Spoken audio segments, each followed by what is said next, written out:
ইমন তুই দাঁড়া, আমি প্রস্রাব করে আসি। আচ্ছা। কিরে পাখির আওয়াজ, মনে হয় এই বাসার ভিতরে পাখির বাচ্চা আছে। যাই গাছে উঠে বাচ্চাগুলো নিয়ে আসি। কিরে নুরুল, এই ছেলেটা গাছে উঠতেছে কেন? আরে এই গাছে তো একটা বাসা ছিল, ও মনে হয় বাচ্চা নামানোর জন্য গাছে উঠতেছে। চল তো গিয়ে দেখি। চল। এই ছোট ভাই, তুমি এই গাছে উঠতেছো কেন? ভাই এই গাছের মধ্যে একটা বাসা আছে, বাসার মধ্যে বাচ্চা আছে, বাচ্চাগুলো আমি বাড়িতে নিয়ে যাব। এই নামো নামো, বাচ্চাগুলো নেওয়া যাবে না।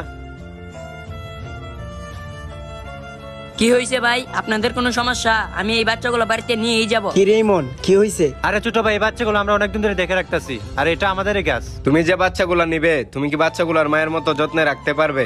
আর তুমি জানো একজন মা হারানো কেমন কষ্ট? আসলেই তো ভাই, এই বিষয়টা আমার মনে হয়েছিল না। আসলেই মা হারানো অনেক কষ্ট, এই জন্যই ও ওর মায়ের জন্য প্রতিদিন কান্না করে। ওর মা 2 বছর আগে মারা গেছে।